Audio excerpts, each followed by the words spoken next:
I mean, it's such a thin line. Even the laws in regards to rape, it includes seduction, right? Like the law defines it in a lot of places where it's like the person who's in control yeah. of the Yep. situation, whoever that might be, whether they be the older person, the wiser person, there's always clearly someone in that dynamic that is taking the lead. Yep. And whoever Yep. that person is, that person has to make a wise choice that's healthy. And a lot of times, a person in control, when they're wielding their power, doesn't make a wise decision. Well, the age range for a lot of these kids, I mean, it's pre-pubescent for a lot of them. Yeah. And by the time you hit puberty, it's almost like you've been groomed to think that that's just how the interactions of the world are. And you're so tender and malleable and green that you don't really understand that medium. You don't understand what's going on. And you can feel a way about certain things, but there's a lot of confusion. And so reading a lot of the stories that I was reading and the stats, I mean, when I tell you, like, it's really something how many things jumped to my mind that I had not even realized were, I knew I felt weird about it, but I didn't realize that that was like a punishable offense. Yep. We're talking coaches, Yeah.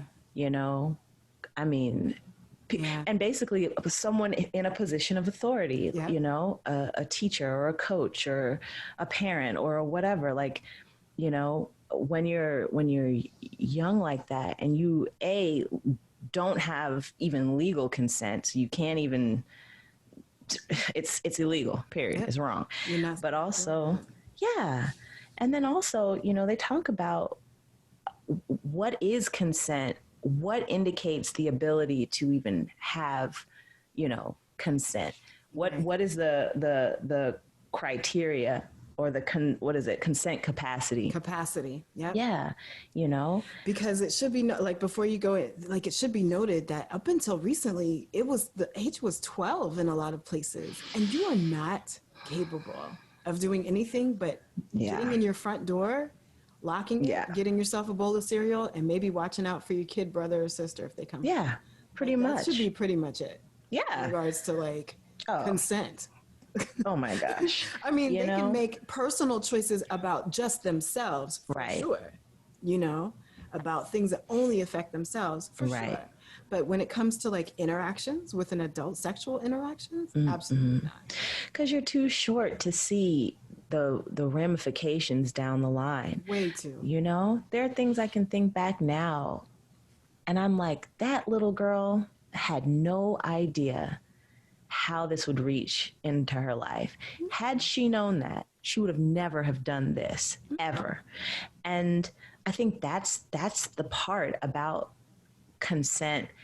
I think even when you're dealing with someone who is 18, say they're of legal age, there's something grossly immoral about being older than them, knowing more than them, and you can smell green. Yeah. You know when someone is young, naive, and anytime I feel that someone... that's not sexy to me.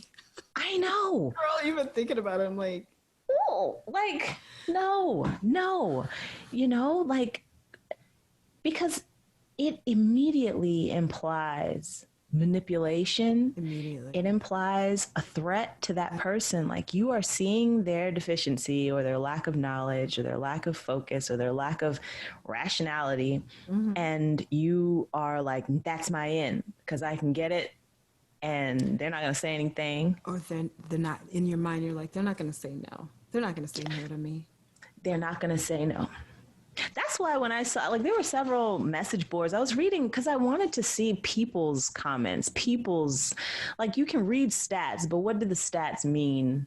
Girl, in terms of about this situation right here? Just like you said, you could probably name off at least a handful, a minimum of a handful of situations where you could be like, I could have put somebody in jail for this, or at least given them something on their record. Oh yeah. You know. Several. So And one of the things that on Jada Pinkett's Smith's Red Table Talk, she said every single person that she polled said that there was some line that was crossed where it came to consent. So carry on. And girl, my question too, when looking at that, is just as rampant as it is, you know, like if they're saying that out of 1,000 cases of sexual assault, only like 230 actually go to the police. And out of that, it's like, I think only like 4.6% that actually go to jail, and only like 6% that are even convicted. Yeah. I mean, that means that's a lot of people walking among us that do some heinous, nasty things. And it just, yes. And the thing is, though, that like, I don't know why that thought surprises me, because I think when it surprises me is that you realize that like some of those people might be friends or associates, or people that I've made music with, or people that I've helped coach soccer team with, or whatever, you know. But yeah, and girl, and they're among us. But it also doesn't surprise me, because I also am a person who's been through various levels of that type of attention and energy, from a super young age, where a perfect stranger, you know, took me into the bathroom and did what I still don't know exactly what went down. All I know is that from that point on, I had a different understanding of what my body, parts of my body, and what they did. And I just had a different understanding and interest in certain things. But I didn't know why, because for the longest time, I couldn't remember it. Yeah. And then it was strange. Like once I started my cycle, when I was 12, every month I had the same exact dream, until I decided to like delve into it and look into it, and like it just waited until I was I had the capacity to hold that knowledge and that information. But so from a young age, all the way to sometimes when you just go to the gas station, there'll be somebody walking up a little too close to you and saying things under his breath that's just nasty and you know, and intimidating. So those, even though when I think about it in terms of who those people are, the stats don't lie that they are just out and about. The tiniest fraction get any type of, you know, recourse from it. Yeah. You know? And what I learned when I was working at I don't know what you would call it. I don't want to say the name of the place, but we set up school curriculums, but you had to go through like a certain amount of training, even in the corporate office. And one of the things that they said was that a person that does these types of things, like any type of sexual infractions, they never just stop at one person. Never. No. Usually by the time they've been caught, there's tens or hundreds of people, especially children, that have been violated and haven't reported it. So I feel like that is reflected in the court system. Like if it's not shown that there was like more than one person that's reporting this against this person, it's kind of let go. Because even like before, the law was that, you know, age 12 was the age of consent, and it had to be a chaste and honest person who was making the claim. So if anyone could say, well, she lied about taking candy from the store, or she lied about, you know, when she was 5, you know, that person could be deemed uncredible. Can you imagine how that... Uncredible. Not incredible. Not incredible. Can you imagine how that plays out in the sex worker? You know, that's a perfect example of why so many of those women, I mean, are taken advantage of. As long as you don't take them over the state line, you know. Yes. You're not violating anything. Yeah. You're already like that. And therein lies, I mean, again, like this concept of consent and it being blurred by what somebody's like profession is or what their, I mean, I just, to be clear to any listener, don't ever let anybody make you feel like you deserved any type of treatment based on who you've been or who you are.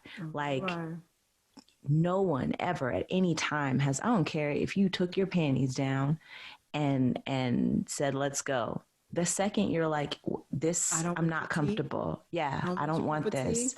Yeah, you are well within your rights and they should get off and leave you alone if that's what you're asking for. And it doesn't matter whether you're, you know, a sex worker. It doesn't matter whether you're the girl with the tiny anything, you know, tiny dress on. None of those things merit someone putting their hands on you in those ways. And I think that's the part about our society that has me troubled. It's that as we're looking at what consent is and everything, it's just so crazy how hairy that is. And why, like, it just feels full of bureaucracy. Like, what does consent mean?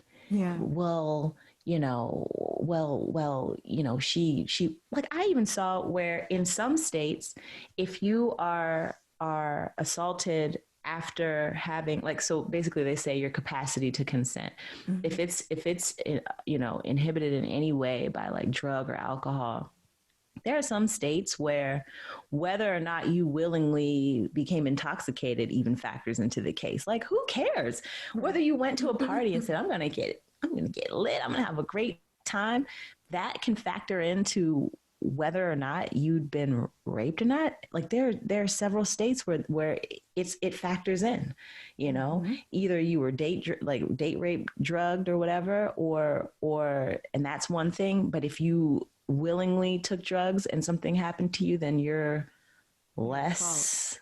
I mean, and true enough, like, we do have to teach, people need to be taught how to take responsibility to a certain extent. Like, you need to think about where you're going and what you're doing and who you're with and who's around you, because those things can happen. Like, I remember we were taught, like, never leave your drink on you know, on a counter, never walk around sloshing your drink around, be very protective of, like, put a napkin over it or whatever.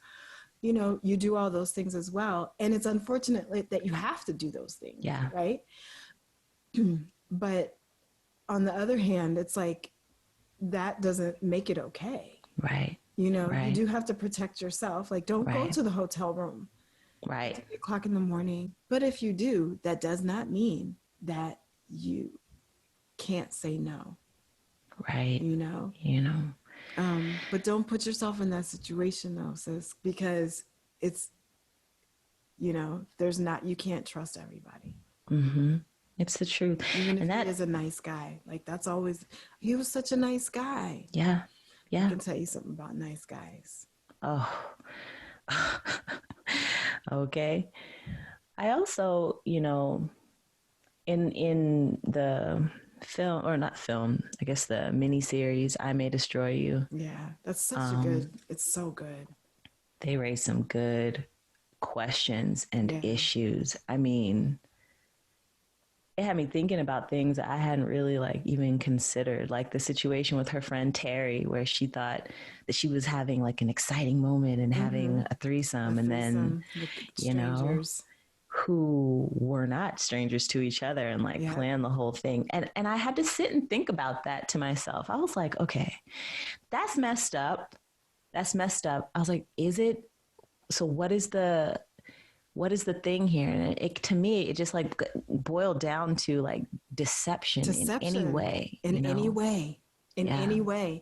And that's what some of the laws look like now. It's like any type of deception or coercion. In that situation, there was like a level of seduction as well. But it was deception. And that's where it's wrong. Anytime you deceive someone into thinking something other than the truth, that is deception, and it's wrong. And I think that's where our society as a whole is making so many mistakes. Deception is permissible. Yeah. Look, I filled in my eyebrows and put on mascara to make my eyelashes look longer than they actually are. You know, there's this like level of deception. I'm letting you guys know that, you know, my eyelashes look when I wake up in the morning. But I did not wake up like this. You know, like this took primping and stuff. And it's, you know, but there's a level of like deception that we've accepted as a norm, especially with social media and all these things. And it's like, you know, where's the cutoff point? Where is it like, well, that's my business. I want to do that because it makes me feel good. And yes, that's the truth. But where do we cut off? Like, where does it stop? That is a really good question. Like, where does the deception stop in a world so fraught with deception? And I don't know. These things that we will squeeze our bodies into as women, right? I've never worn a girdle, but I have seen magnificent things happen with girdles. Girl. So like a woman who has like body shaped herself into this thing and looks amazing, right?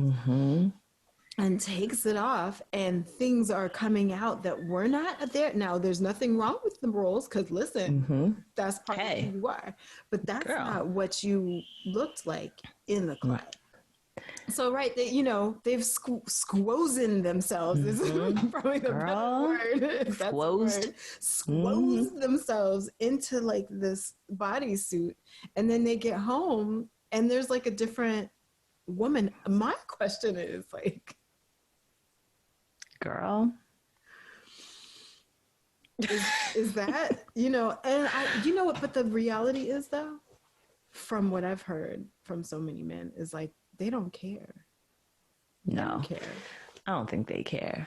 I don't think they care. I think probably the only ones who actually do care anything about that are the really young green ones who are chasing the image of whatever porn they've been watching. But like the ones who've been in the game and know, who understand, you know, they don't care. They don't care. But it is, but I like that point you're raising though, Nisheé, about like just our overall culture of deception.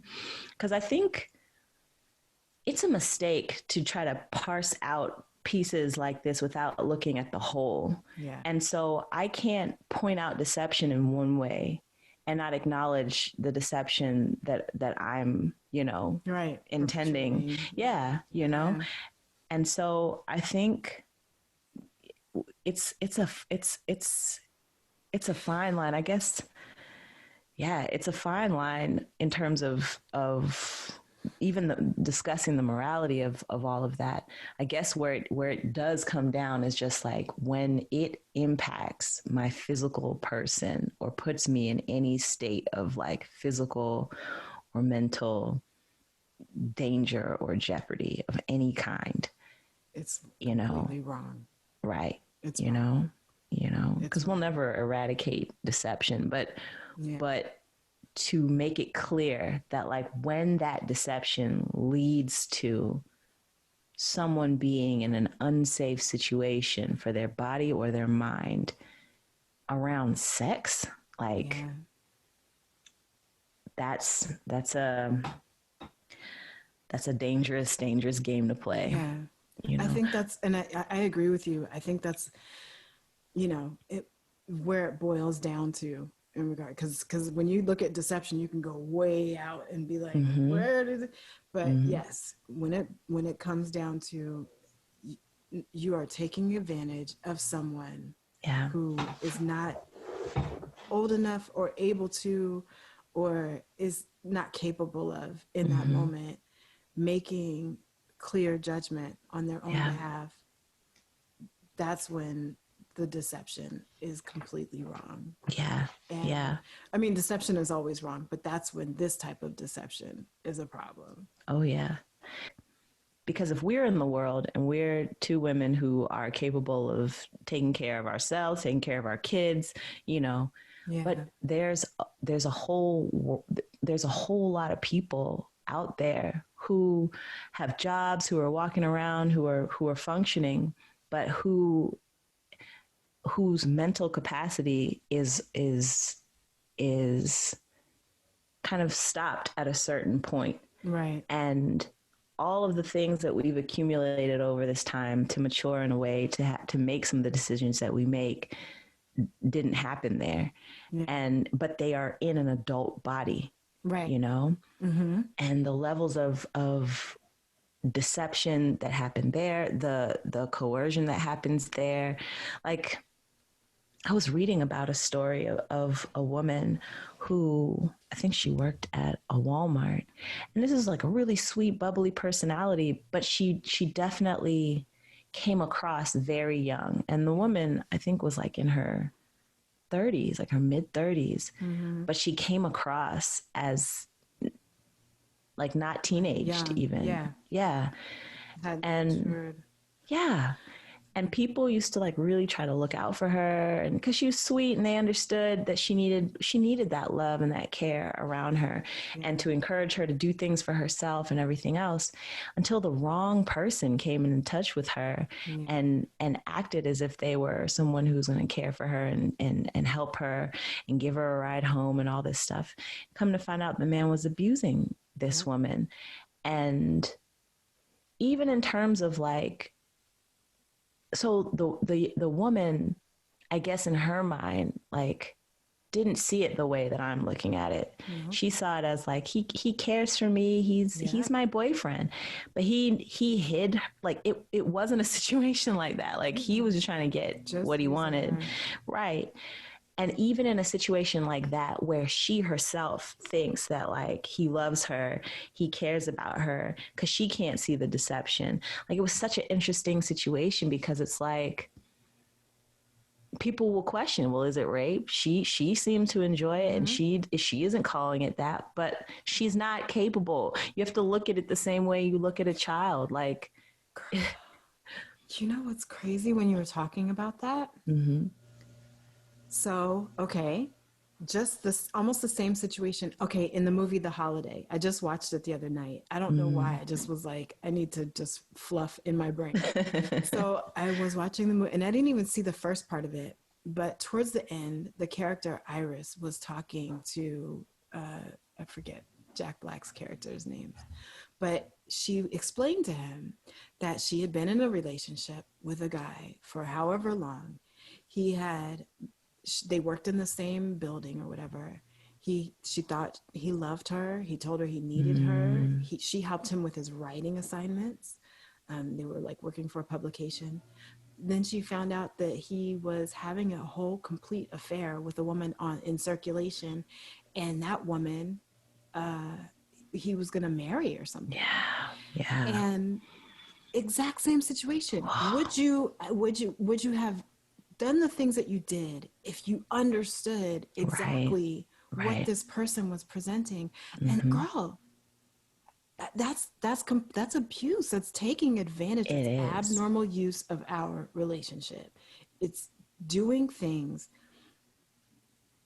knowing that I wouldn't, if I knew all the information, I wouldn't say yes to.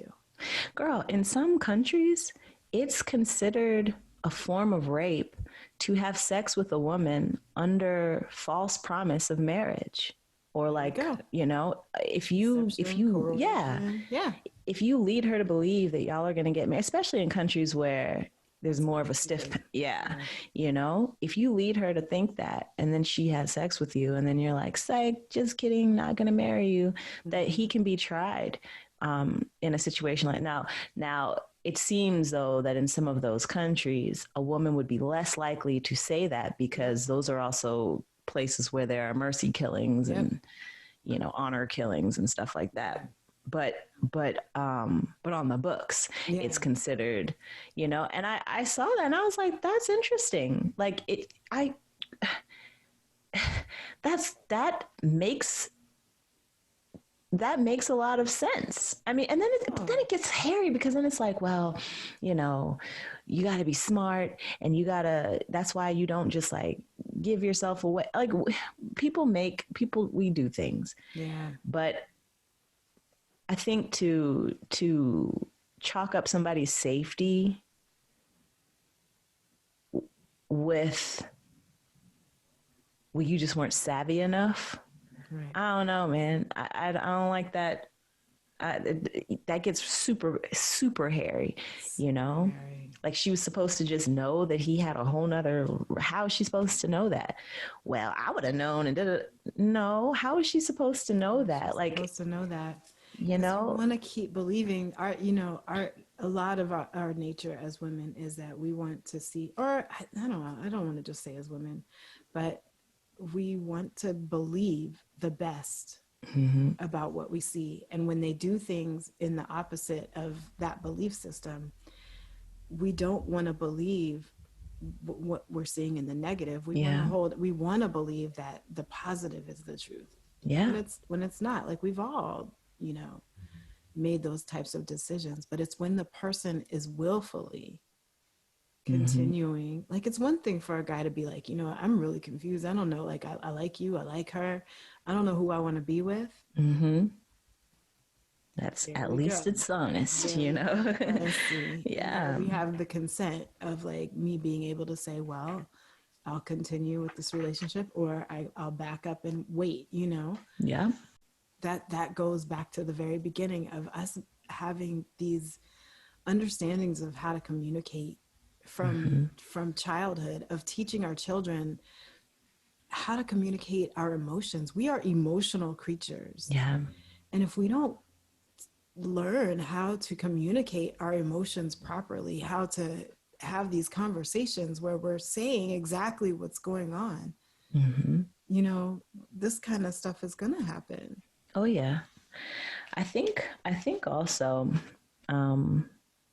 my eyes just fell on a stat here that was pretty interesting and surprising to me, honestly. Medical practitioners were saying that 15% of the births or the women that come in who are pregnant, my stomach is That growling. was my stomach, girl. That was yours? Mine? Yeah. I thought it was mine. For sure. Well, mine is growling too. Well, ours are projecting, so we can. I'm telling you. Soon, but yeah, I have not eaten yet today. Yeah, girl, we're on that mommy diet. Girl, my child is eating. So this part gets to the point of like, okay, how the need to usurp somebody's consent, or not even just not get it at all, usurp the whole concept of consent, comes so much from a place of like exerting power and needing to feel, gratified in some way. Medical practitioners were saying that out of the women that are coming in with pregnancies, 15% expressed birth control sabotage. Yeah. Girl, I didn't even know.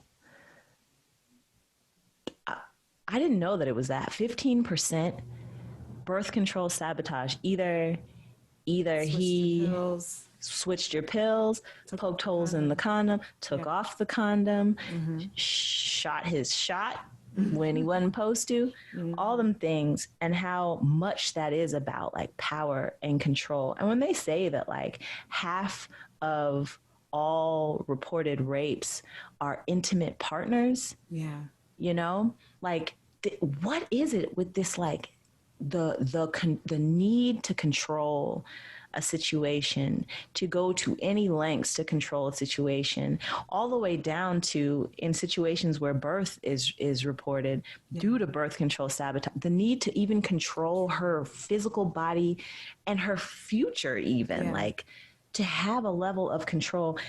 I mean, and they said that birth control sabotage is 4 times more likely amongst unplanned pregnancies. Women who came in there and were like, I this wasn't intentional. I mean, naturally, because it's birth control sabotage. But the idea that, that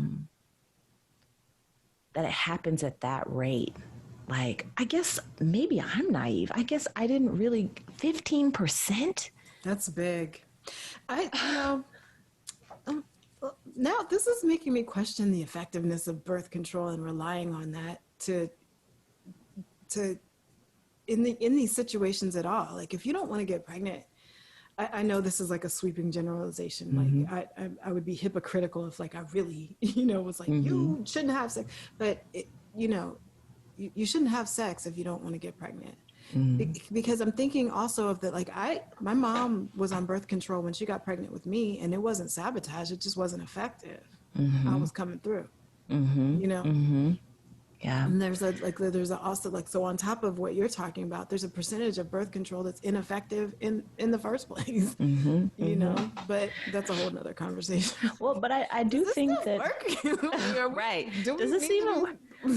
But none of them are 100. So I guess at the end of the day, I mean, and people don't like to hear it. And I mean, I don't like to say it all the time. But the reality of the situation is the only way to 100% make sure that you don't is to just not do it. But, and if, like, And as a sidebar, I can say that you can go without sex. Like, I can say that from my own experience. I made a choice. I haven't had to enforce that choice on too often, but I have had to enforce it. But I made a choice to say, look, this is not, I'm not going to do this anymore, because I didn't want to be pregnant anymore. And I wanted to honor God with my body. Like, I wanted to treat my temple differently, but that's not to say that it doesn't change who I am. Oh yeah. So I just will say that. Oh yeah. And I think too, like, I think that sex is a natural mechanism, gift, whatever. But I think as with anything, you have to really be wise.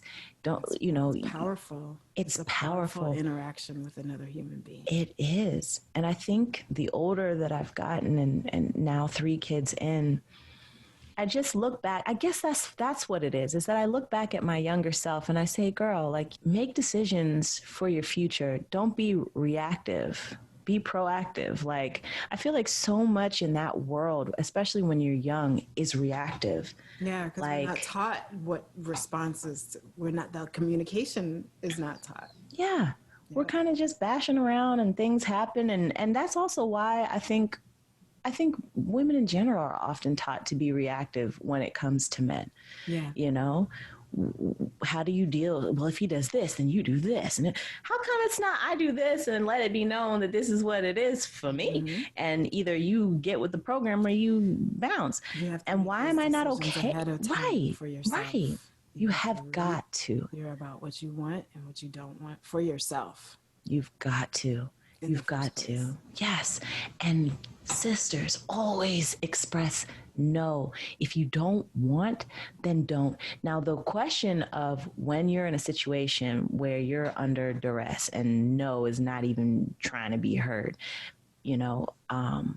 because that also is my experience where, it didn't matter how many no's were coming out of my mouth. This thing was going to happen. And so, and I've heard a lot of women who've been through rape before say, like, yeah, there was a point where I just stopped fighting. Like, there was no point to keep fighting if I wanted to get out of the situation with my life or, And so I think,